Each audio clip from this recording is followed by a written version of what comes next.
찬미 예수님, 조명현 마테오 신부입니다. 오늘도 구반장 교육, 온라인 교육을 하도록 하겠습니다. 벌써 한 달이 금방 지나갔네요. 벌써 6월이고 날도 굉장히 더워진 것 같습니다. 아무튼 여러분들 올 여름도 우리 주님의 사랑 많이 느끼시면서 행복하고 기쁜 시간들 되셨으면 좋겠습니다. 오늘은 제5과 파스카 하느님의 이끄심과 소명으로 강의를 하도록 하겠습니다.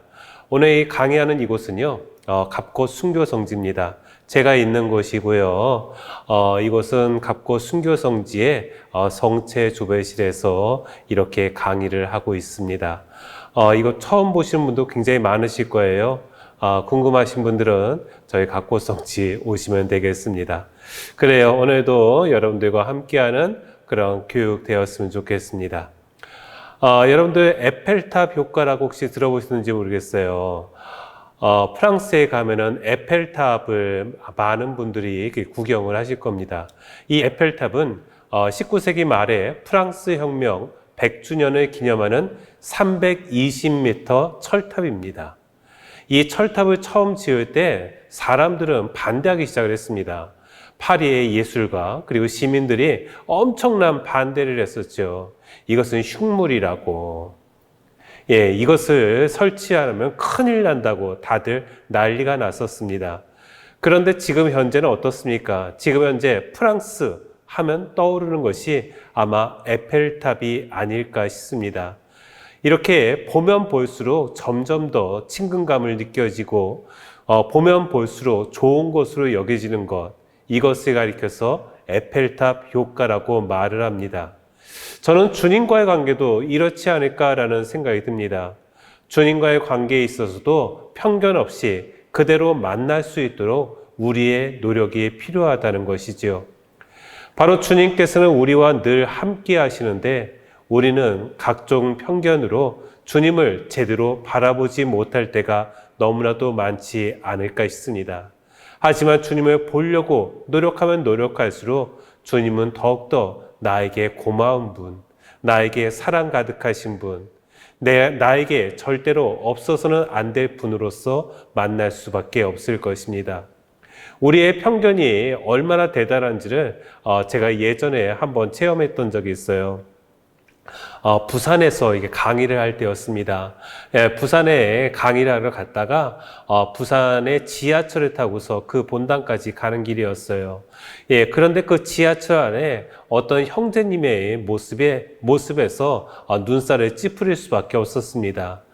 경상도 사나이들 또 목소리가 얼마나 싸납습니까? 또 목소리가 얼마나 크든지요. 그런데 그 형제님께서는 목소리를 키워서 전화 통화를 하고 계셨습니다. 전화 통화를 하시는데 또 의자에 앉아서도 소위 쩍벌남이라고 하죠. 다리를 쫙 벌린 상태에서 앉아 계신 것이었습니다. 그래서 저 사람 근처에는 가면 안 되겠다라는 생각을 했었죠. 그런데 마침 어떤 노약자 한 분이 바로 그 전철을 타게 된 겁니다. 그리고 그 쩍벌남인 형제님 앞에 딱 서게 된 거예요. 저는 이런 생각이 들었죠. 아니, 저 어르신 저쪽에 가면 절대 양보하지 않을 것 같은데 라고 생각을 했습니다. 그런데 저의 예상과는 달리 그 쩍벌남 형제님께서는 벌떡 일어나시더니만 자리를 양보하면서 이 자리에 얼른 앉으시라고 이렇게 말을 하는 것이었습니다. 그 모습을 보면서 이런 생각이 들었어요. 바로 내가 생각하는 것, 내가 판단하는 것, 이것이 얼마나 어리석은지를, 나의 생각과 나의 판단이 항상 옳다라고 여길 때가 종종 있습니다. 그래서 다른 사람들을 판단하고 다른 사람들을 단죄합니다. 심지어 하느님을 향해서도 불평과 불만을 얼마나 많이 던지는 우리입니까? 바로 이 모든 것들을 내려놓는 것, 이것이야말로 주님의 목소리, 주님의 소명을 제대로 들을 수 있는 방법이 아닐까 싶습니다. 그래서 교재로 돌아가서요, 예비 나눔 나와요. 어려움에 처할 때 나를 구해줄 수 있는 것은 무엇일까요? 짧게 이야기해 봅시다. 나를 구해줄 수 있는 것 무엇일까요? 가족도 있고요. 예수님도 있고요. 친구도 있고요. 기타 등등 많은 것들이 바로 나를 도와주고 있다는 것을 알 수가 있습니다. 그런데 우리들은요, 눈에 보이는 것만 찾을 때가 종종 있는 것 같습니다. 어렸을 때 일이 하나 생각나요. 어렸을 때 저희 형님께서 친구한테서 무엇인가를 빌려왔습니다. 무엇이었냐면 바로 현미경이었어요. 어렸을 때 이 현미경을 처음 저는 목격을 했고, 형님께서 이 현미경으로 이것저것을 보여주었습니다. 나뭇잎을 현미경의 슬라이드에다 넣고서 보여주니까 전혀 다른 모습을 볼 수가 있었습니다. 물을 그 사이에 놔도 새로운 것을 볼 수가 있었습니다. 흙을 놓고서도 새로운 모습을 볼 수가 있었지요. 나의 이 두 눈으로 직접 봤을 때 보지 못했던 것들을 현미경을 통해서 볼 수가 있었습니다. 그렇다면은 바로 현미경에서 보는 것을 가짜라고 말할 수 있을까요? 어쩌면 그것이 진짜의 모습이 아닐까 싶어요. 하지만은 우리는 나의 이 부족하고 이 나약한 몸으로 보는 것을 가지고 진실이라고 여길 때가 종종 있었던 것 같습니다. 그러다 보니까 제대로 판단을 하지 못하는 것이지요. 바로 주님께서 우리에게 많은 사랑을 주십니다. 그런데 우리가 주님께 대해서 올바른 판단을 하지 못하는 것, 나의 이웃을 통해서도 충분히 주님의 부르심을 느낄 수 있음에도 불구하고 내가 그 부르심을 제대로 느끼지 못하는 것, 이것은 어쩌면 제대로 보지 않고 제대로 듣지 않아서 그런 것이 아닐까요? 이 사진은 어린이 성가대 사진입니다. 파리 십자나무 어린이 합창단 아이들 모습이에요. 이 아이들 보세요. 누구를 바라보고 있습니까? 바로 지휘자만 바라보고 있어요. 저도 이렇게 합창단 했을 때 그때의 일이 기억나요. 합창단 할 때 이런 말을 합니다. 너의 목소리를 들어서는 안 된다고. 너의 목소리를 듣는 것이 아니라 다른 사람의 목소리를 들어야 된다라고 이야기를 합니다. 그리고 제일 중요한 것은 바로 지휘자를 바라보는 것. 우리가 주님 앞에 나아갈 때도 마찬가지라고 생각합니다. 바로 주님만을 바라보고 그리고 주님의 목소리를 듣는 것, 그리고 주님께서 말씀하시는 그 모든 것들을 제대로 듣기 위해서 이 세상 안에 펼쳐져 있는 주님의 소리를 듣는 것이 중요하다는 것이죠.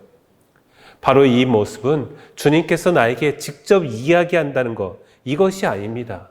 주님께서 나에게 짠 하고 나타나셔가지고서 바로 당신의 모습을 보여주는 것, 이것도 아닌 것 같습니다. 우리 삶 안에서 얼마든지 주님의 목소리를 들을 수가 있고 그리고 주님의 모습을 발견할 수가 있습니다. 제가 사제소품 받은 지 얼마 안 됐을 때였어요. 그때 보좌 신부 때 본당 신부님께서는 이 덕적도 성당입니다. 덕적도 서포리에 있는 덕적도 성당인데 이 성당에 가서 한 달 동안 가 있으란 얘기였습니다. 왜냐하면은 피서철이 되면은 7월, 8월이 되면은 많은 사람들이 이곳으로 피서를 왔었거든요. 따라서 이곳에 가서 사람들 미사를 해주라고 저에게 이렇게 말씀을 하셨습니다. 그래서 저는 이것이 나에게 또 하나의 휴가겠다라는 생각을 가지고 덕적도에 기쁜 마음으로 갔습니다. 첫날 굉장히 기분이 좋았습니다. 할 일이 별로 없었거든요. 미사만 하면 되니까. 미사만 하고 그 다음에 바닷가에 가서 실컷 수영도 하고 그 다음에 이것저것을 했습니다. 그런데 한 3일 정도 지나니까 그리워지기 시작합니다. 무엇이 그리워지냐면 사람이 그리워지는 거예요. 덕적도에 피서객들은 많았지만 신자들은 그렇지 많지 않았거든요. 미사에 참석하시는 분은 하루에 3명이 되지 않았습니다. 이러한 상태에서 사람이 그리워졌고 사람이 나에게 얼마나 많은 힘을 주었는지를 그때 비로소 깨달을 수가 있었습니다. 여러분 옆에 아무도 없다고 생각을 해보세요. 아무도 없으면 내가 받는 상처도 없을 것이다 라고 생각하지만 그 상처로 인해서 내가 지금 살아가고 있다는 것을 잊어서는 안 될 것입니다.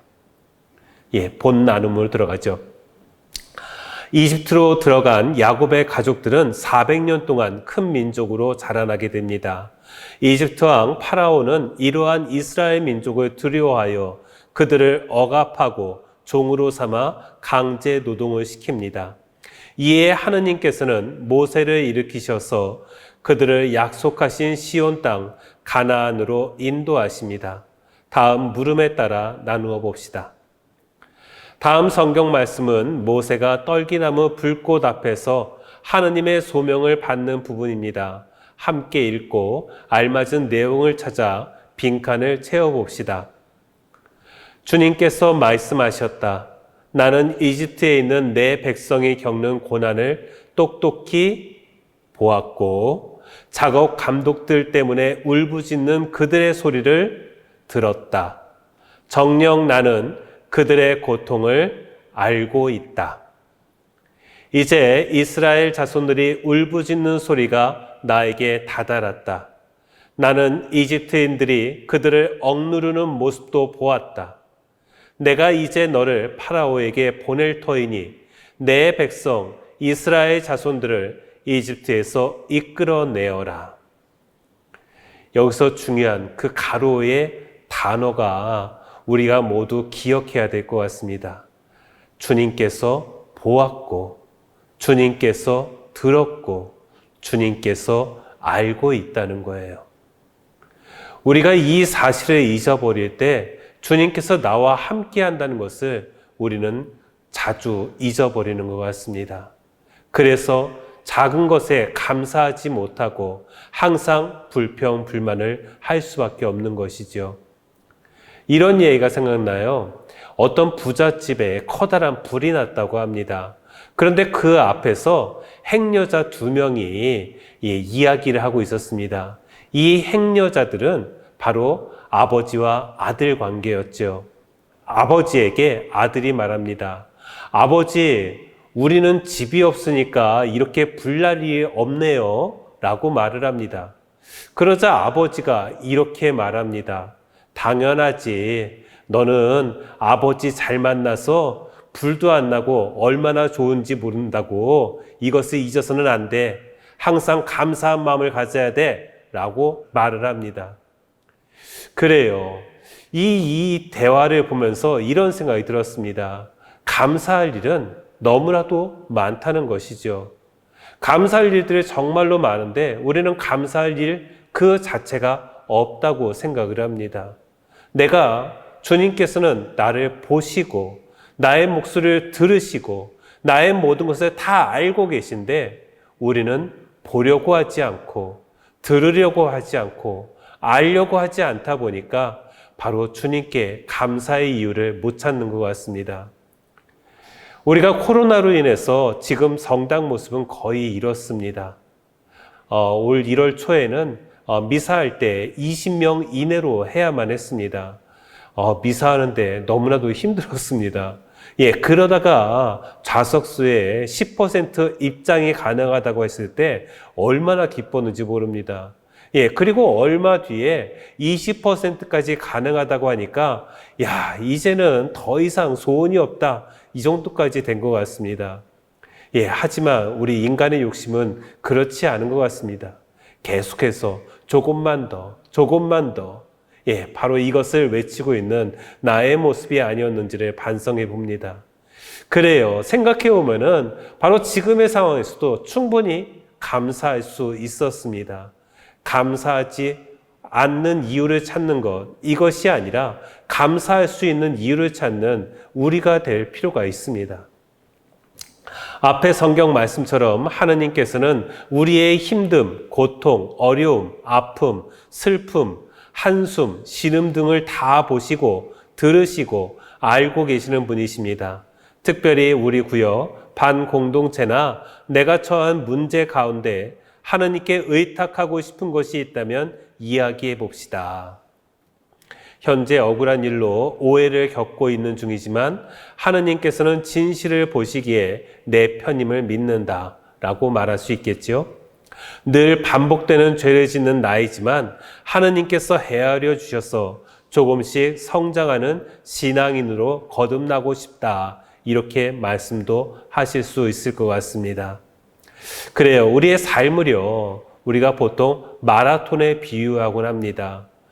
그런데 마라톤 뛰어보신 분들은 아실 거예요. 마라톤 뛰다 보면은 언제가 가장 힘들까요? 그리고 언제가 마라톤 뛰는 것을 포기를 할까요? 많은 사람들이 포기하는 구간이 있다고 합니다. 시작한 지 얼마 안 됐을 때 5km에서 10km 사이에서 가장 많이 힘들어하고 가장 많은 사람들이 이 구간에 포기한다고 합니다.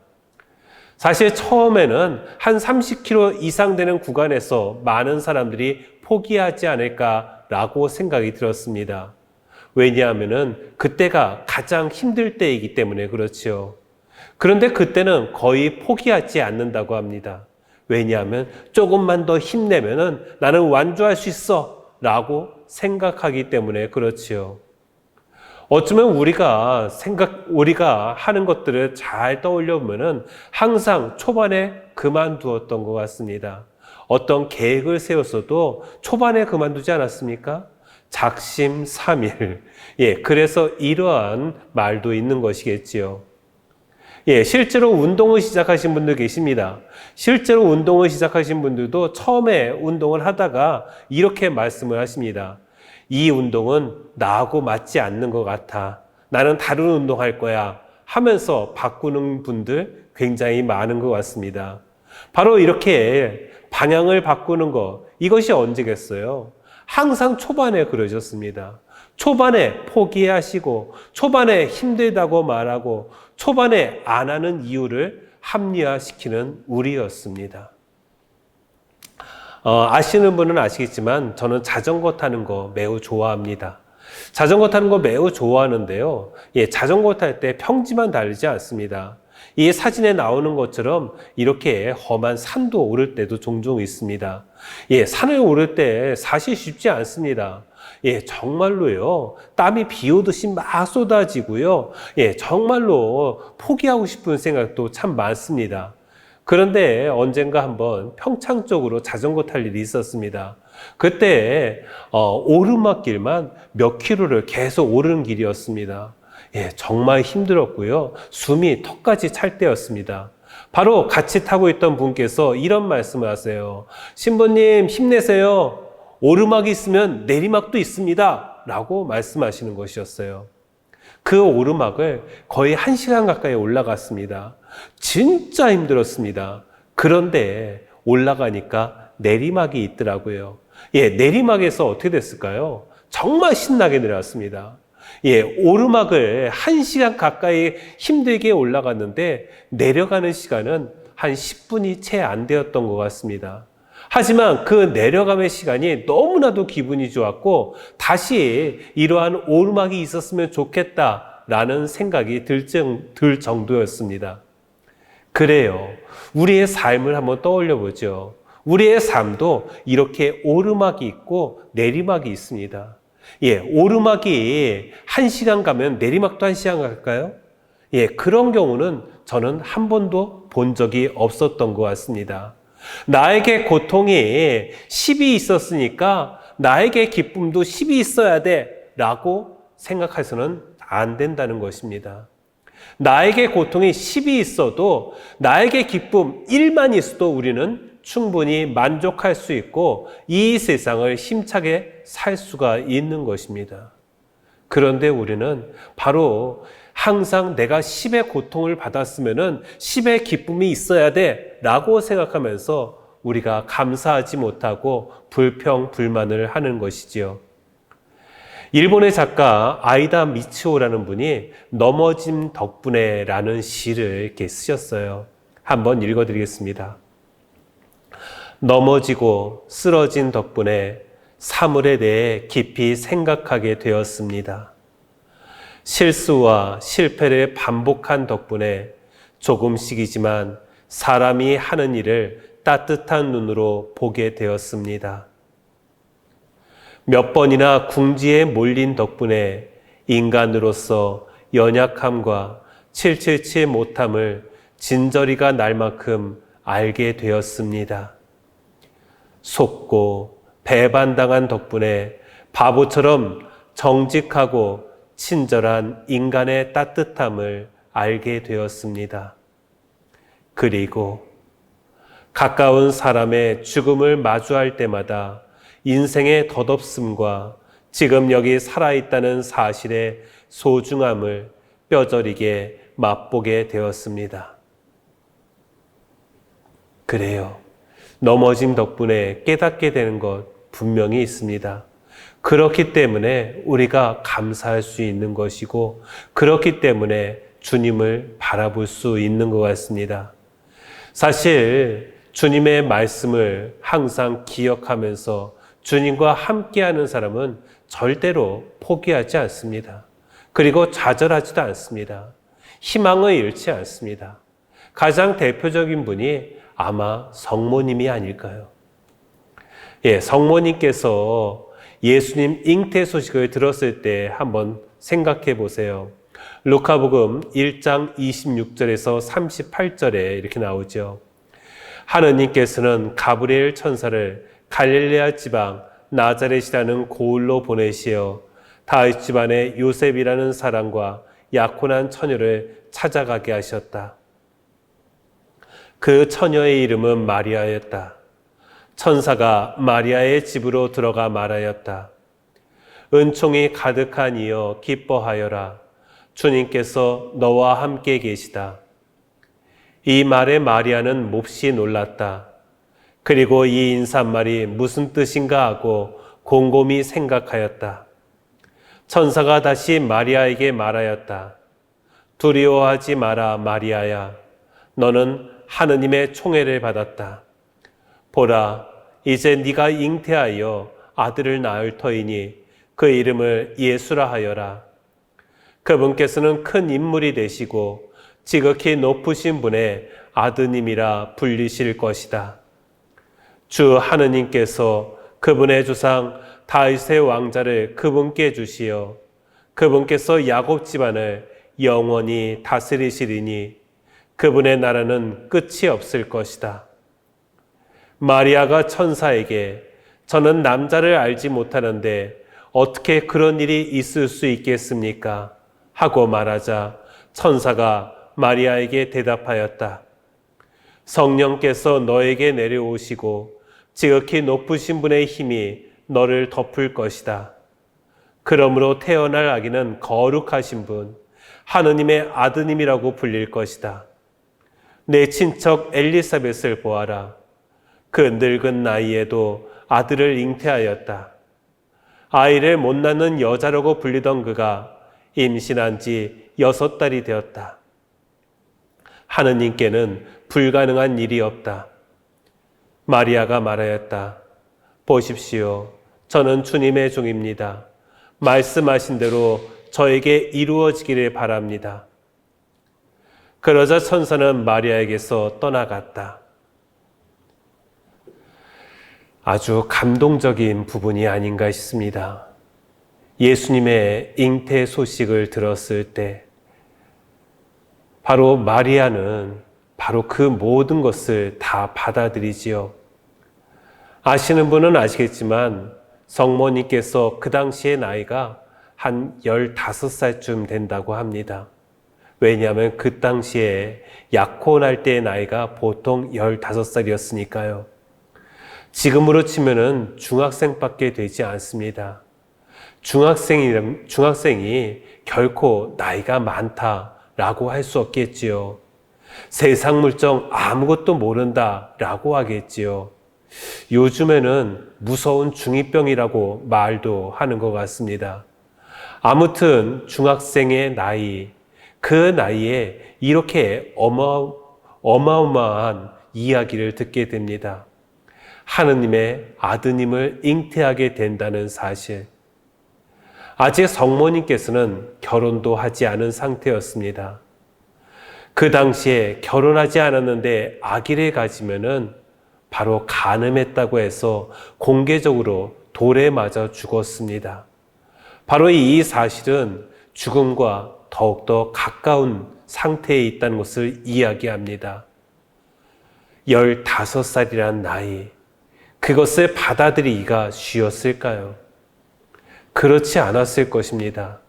그 자리를 피하고 싶고 포기하고 싶었을 것입니다. 나 그런 거 모른다고, 나 하기 싫다고 천사에게 울부짖지도 모르겠습니다. 하지만 성모님은 그렇지 않으십니다. 바로 천사의 메시지를 다 듣고 나서 이렇게 말씀하시지요. 보십시오. 저는 주님의 종입니다. 말씀하신 대로 저에게 이루어지기를 바랍니다. 바로 하느님께 희망을 두고 있었기 때문에 그렇습니다.